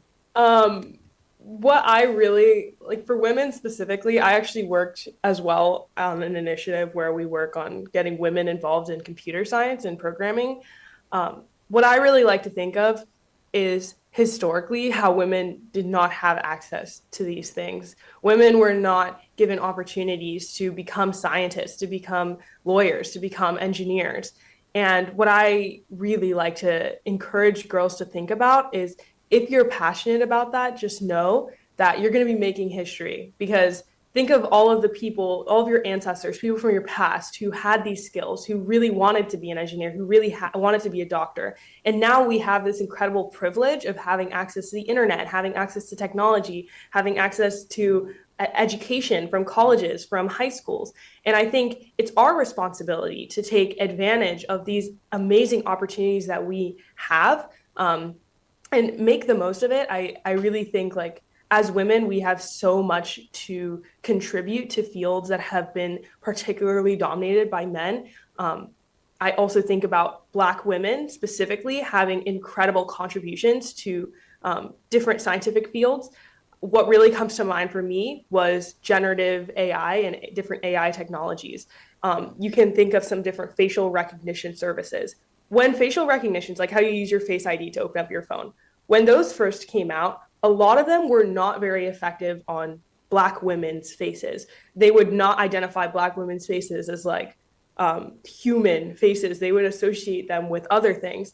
And it wasn't necessarily the fault of the developers, but the algorithms that these AI programs were built on were faces of white women, of white men. And so ultimately, they had to diversify their developers. And these Black women that ended up joining the team had these incredible contributions that make the science more applicable to even more people, more accessible. And so we need diverse scientists, we need diverse researchers, we need diverse engineers to create solutions that can have diverse impacts and be more applicable to more people. Wow, interesting. Nigel, I'm looking at the live as well. And Fidelia Shillingford is saying, I'm thoroughly enjoying this show. It's truly inspiring to witness Tiffani's passion for science and a commitment to using it to uplift our community. Her dedication is commendable and will undoubtedly have a positive impact on many lives. We sincerely appreciate you, Tiffani, and look forward to supporting your future endeavors. I just had to share this word Yes, from, I love that too. Fidelia Shillingford on the live. And there are many more, Nigel. And there's a conversation, as I said, going on there are many more, and like we always say, there's always a conversation that's taking place, you know, on the live. People are having their own conversation, but also asking questions and you know, having some comments and everything else. Somebody mentioned it earlier. What they love about it is that that Tiffani has claimed Dominica. You know, yes, that even though she was born up here in the US, she has claimed Dominica, and her passion for it is even more interesting. Was that by a conscious decision, Tiffani? Did you decide that you're gonna whatever you do is gonna be the base of it is gonna be Dominican? Mom, I know Mom's still listening, you know. Mom, did you force it on her? I will say it came very naturally because my mom really did immerse me in the culture, starting from a young age. I may not know patois very well, but she cooks so many amazing Dominican foods. And she's also just like introduced me to the music. She's introduced me to different people that are part of the culture. And so it's just become a part of my everyday life. And it would seem not fair to just neglect that part of my life when I'm presenting my projects, because it shaped so many of my ideas. It shaped so many of my ultimate like solutions. And so I felt like it just came very naturally. It was an idea that I knew I wanted to do. And what made it even more impactful for me was seeing responses from online from other people who were saying like, oh, this is amazing to finally see a Dominican student who's doing these things, and seeing them be uplifted on television and things like that. And I realized that at this point I have this kind of platform that, and it was my responsibility to use that platform to amplify Dominican voices and Dominican students who all are very talented, all very capable, all very resilient, and find ways to uplift the community and help them create these solutions as well. Nigel, Wallace Centelia is also seen on the live. Hope she receives the Nobel Prize for work Dominica deserves. I hope so too. I hope so too, and by all accounts, it's going to happen, man. Yeah, we're going for it. We're going for it. We're going for it. We're going for it. It's going to happen. We Nobel definitely Prize for go Dominica, for it, and you see Tiffani going to Yes, Nigel. yes. We are going for it. So in your line of work now, Tiffani, I guess you're probably more into your studies now than doing additional research or trying to develop new things, right? Well, I think is there still both? It's still both. It's still both. I think that's just been my life in high school. I was balancing a lot of different academic things while also doing my research.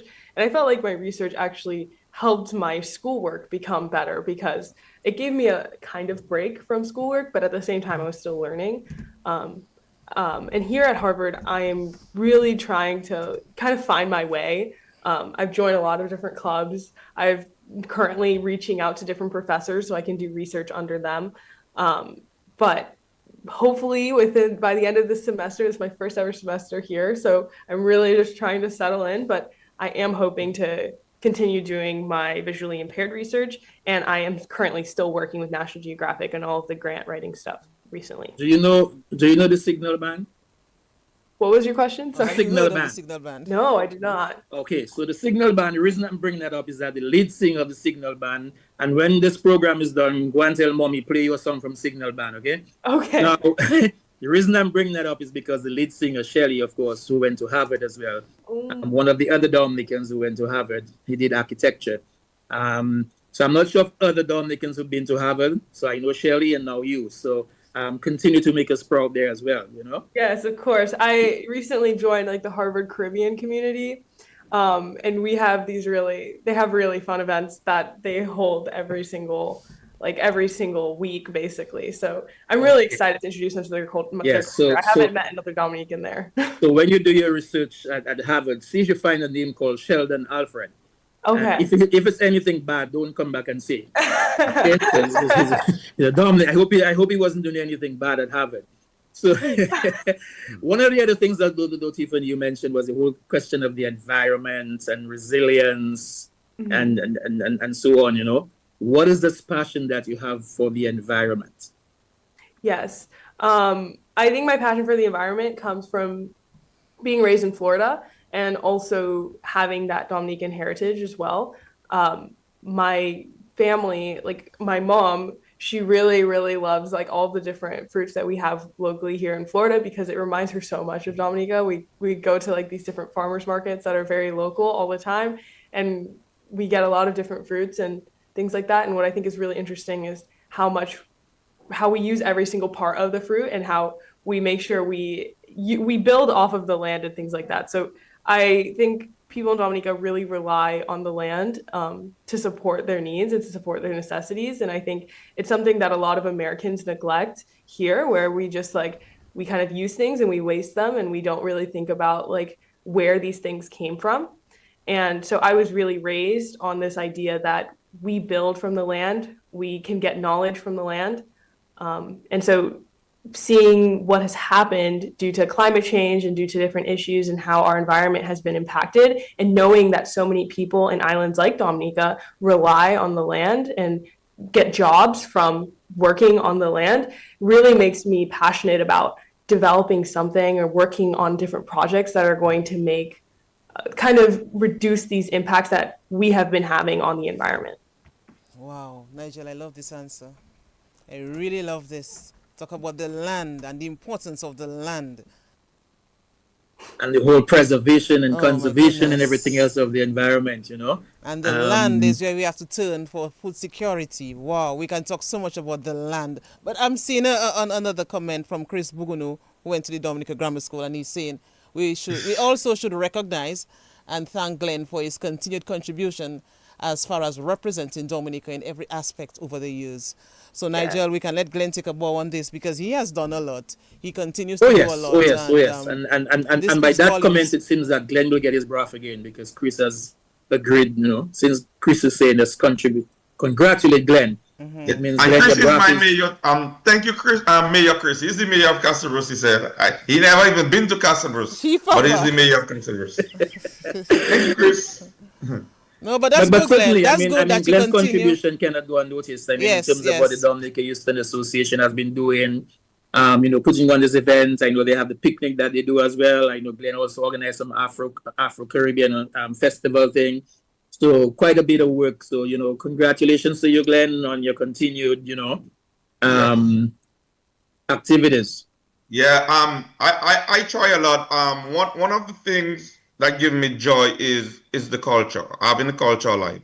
Where there is bouillon, where there is quadrille, where there is jingping, where there is the food, where just the people. So these things kind of really keep me going. And yes, I've put in a lot of work in Houston area. And one of the challenge we have over here is sometimes you don't get the response as you expect from the people. Because it takes a lot of work, a lot of resources to do these things. People have to understand that you don't just get up one morning and everything is done, Mm-hmm. You have to put in a lot of work in it. And most of the resources is my personal resources I put in there. So I want people to be more appreciative of what is going on because it's a lot of work, it's a lot of effort, and the support need to also be real. Because as I said, we have a great community, great Dominica community in Houston. I want to see that, use that, build that, and I want people to get involved, but also the leaders to get involved, also the Dominicans from back home to get involved and build that society because there's a lot of Dominicans living in America and we need to actually use that for our own good because we can be used to promote Dominica just as anybody else. And I mean, a lot of people is doing that. And I hope to see more people do that. Yeah, but good. Yes, as far as the culture, yes, maybe every bouillon artist or every artist in Dominica, I probably have brought them up there already. Those I haven't brought them up because they probably don't have the paperwork yet or something like that. But every artist probably could tell you I was involved one way or the other of bringing them up. So, and I'm going to continue doing it and we're going to have fun. And I love bouillon music. I love my culture. I love my people. I love carnival. So, hey, it comes naturally. Nigel, I think we have to make something happen. You remember you are Nigel Francis Esquire, Nigel. And I mean, there are a lot of Dominicans like Glen who are doing a lot for the country. But Glen has been doing this for a number of years, many, many years. And I think the time has come for us to up this in terms of recognition, for what he has done and what he continues to do. And so, Nigel, I'm sure you're reading between the lines when I say you are Nigel Francis Esquire. Right, Nigel? I have certainly read between the lines. Yes, I have read between the lines. Thank you, guys. Thank you. Yes. But I'm interested, Tiffani, in terms of when you went on those different programs, Tamara Hall and others. What was that experience like for you? Was it like, oh my God, am I really here? Or was it just like, all right, let's go, I'm here? A good question because I was like, I don't even remember. I kind of blocked out of my mind. I was so nervous. Starting on my local news networks, I was not very nervous at all because I had no expectations. Like I thought it was just gonna stay very local. I didn't expect it to get as many views as it ended up getting. And I really, really love the anchors. Like we became really close. But once I had gone to the national news and they flew me out on a Tuesday in the middle of my school week, it was a quick turnaround. And once I arrived there, they were doing my makeup and they were doing my hair. And I just did not feel like I was really there. I remember standing backstage and like they had the applause signs up and it looked like a scene from TV I guess it was a scene from TV, but I was so scared. I remember my heart was beating, but my mom was right there. And my mom was like, Tiffani, it's okay. You got this. Remember to say everything you want to say. Like, just be proud of the fact that you're here. You're just here to talk about all of the work that you're doing. And when she reframed it like that, just like a place where I could just talk about how much I love what I'm doing and not necessarily focus on everything else in the background, that's when it really became an exciting experience for me. I was just able to communicate directly to Tamron Hall and just tell her about it. Just felt like a conversation where I was just telling her about how much I loved the work I was doing. And so it started off really nervous, but it ended up being pretty great. Nigel, I just have to go back to the live because we always have to connect to the people. And whilst I'm doing that, let me just say good morning to Henry Pascal because I'm just looking at what he's seen on the live, Nigel. I'm just learning something now. And Henry Pascal was in media as well.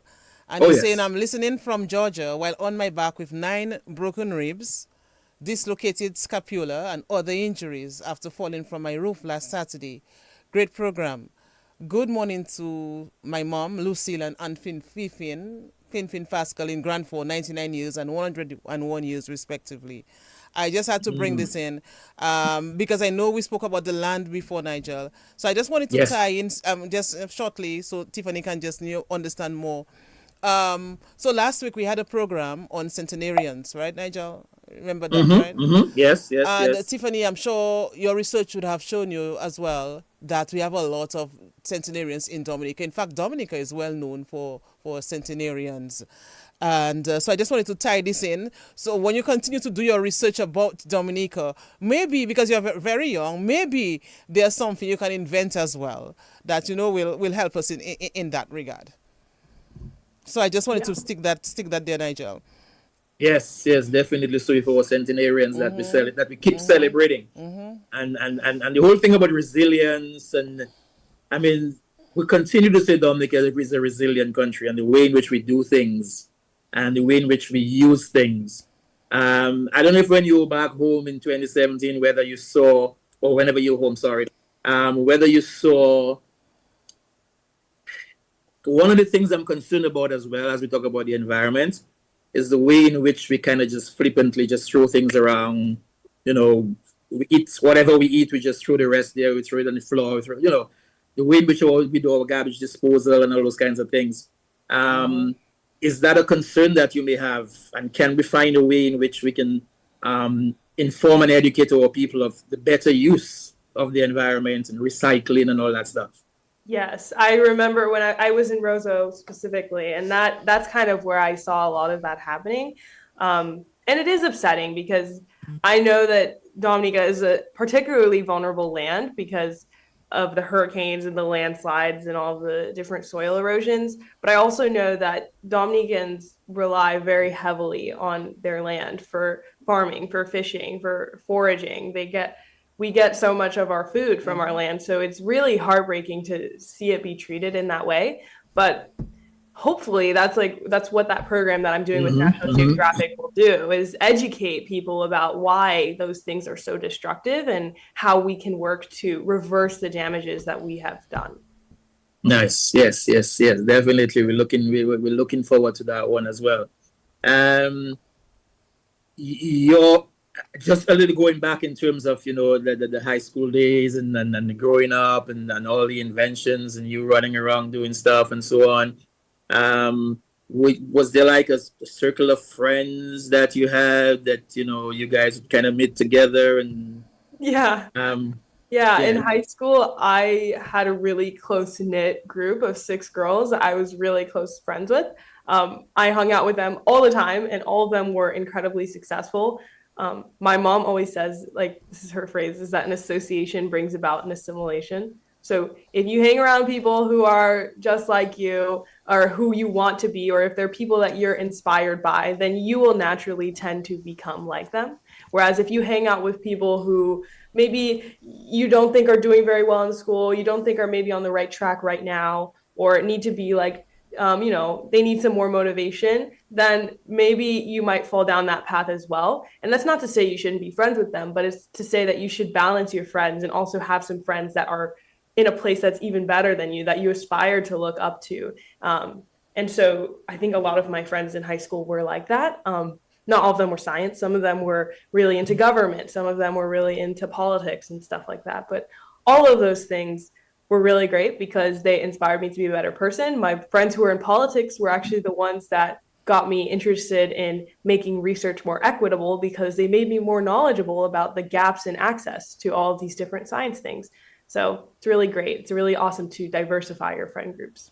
Nice. Someone wants Yes, an that explanation, friendship Nigel. is important. Someone wants an explanation on the live. It's Chris again. Well, Chris is very busy with us today. I don't know if it's because Glen is there, but Chris is very busy with us. I know he's a regular on Connecting the Dots. Is he going to be at the gala anyway? So is he going to be there? So Chris answer, but he's saying, please ask her what connection or similarities does her invention have with Braille? You heard that, Tiffani? With Is there Braille, a connection? Yeah.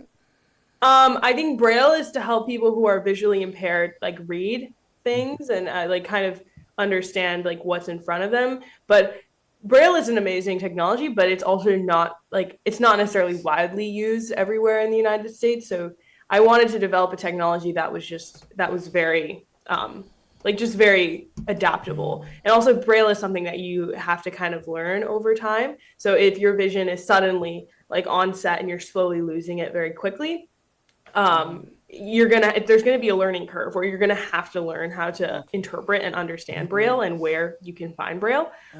Whereas my technology is hopefully gonna help people adapt to it a lot quicker. Okay. Now on the live as well, Virginia Jean, let me say it. Virginia Jen Saint-Hilaire says, we support you, Glen, and thank you for all you do.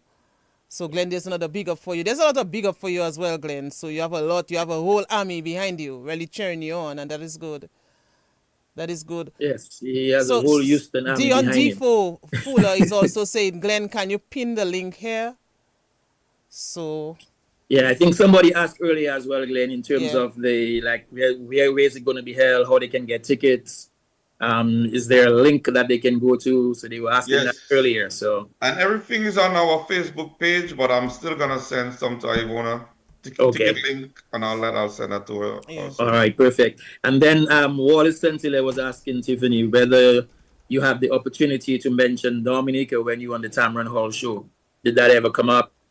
Yes, of course. Everywhere I am, I always link it back. I specifically spoke about my aunt who inspired this project and how she was from Dominica and how I wanted to create something that helped the people there. So nice. I like that. Any opportunity you get, that's beautiful. Yes, and of course, whilst you're at Harvard, you represent us there as well. You know. Mm-hmm. What's next for Tiffani though? What's upcoming? What's next for you? What are you working on? Yes, a lot of different things. I'm really just trying to find my place here at Harvard. I love the people here. I love the teachers here. I love the students here. And I'm really just trying to figure out if I want to be pre-med, what type of doctor do I want to be? I'm really experimenting, hoping to get involved with a lot of different types of research so I can kind of really explore what I want to do. Nice. I love that. Yes. My daughter is also in pre-med, so it kind of links a connection between that as well, you know. But overall though, Tiffani, would you say that if you had a chance to do it all over again in terms of high school, this is the path you would have taken, right? Oh, absolutely. Science and STEM, that's it. That's the direction. Yeah, it's what makes my heart beat. I really love it. If given the opportunity, would you say, for example, summertime, if given the opportunity, would you go to Dominica and share with the Dominican students a 2 week, 3 week summer program thing? I would love to. I mean, that's the ultimate goal with the National Geographic work is I want to be there for maybe a month, maybe over the summer, where I'm hopefully going to be able to host those workshops long term. And share my experiences and also really get the ball rolling there in terms of getting those students involved in research as well. Have you ever thought it was too much for you, Tiffani? Going on the Tamron Hall show, you went to Africa, you went to Tunisia, you went to all these places presenting. Do you feel overwhelmed sometimes? What, am I really doing this? Absolutely. I think I definitely do. Sometimes the other night I had to call my mom. I was really struggling, just balancing it all in college. And it's just really great to have that support there. But also I love this idea of just like taking it a day at a time. And so whenever my day is done, I try to go to bed and not think about all of the problems that happened that day. Or I'll call my mom and I'll let her know all the problems that happened that day. And then the next day I'm going to just like reset. Like it's a new day, it's a new beginning. I can make changes today that will make tomorrow even easier. I don't need to have everything done. I don't need to have everything figured out. I just need to take it day by day. And that's kind of been my philosophy moving forward. Is there a motto that you live your life by, or a verse or something that guides you? I mean, a lot of them come from my mom. Like, I just think of, I mentioned a lot of them here with the association brings about assimilation. My mom is really into just like reinforcing ideas that you kind of set in your own, like kind of reinforcing ideas about yourself, not negatively talking about yourself. Like, don't say things like, oh, I'm stupid, or oh, I'm dumb, I don't understand this. Just be like, I don't understand it yet, or I'm building towards getting better at it. And my mom also always tells me that like things are in God's hands. Like it's God's plan. If something doesn't happen, then it wasn't meant to be. Or maybe like if you didn't get a program that you don't really want, that you really, really wanted, then maybe there's an even better program in store. So you really just have to have faith in whatever higher power you believe in, that there's always going to be something there that at the end of the day is going to be even better for you. Seems to be a very close connection with you and your mom. Yes. Yes, we're very, very close. I know she's listening in the parking lot. But I have only one task for her. She has to play a signal band song for you when she connects with you again. Okay. Yes, that's the only ask that I have.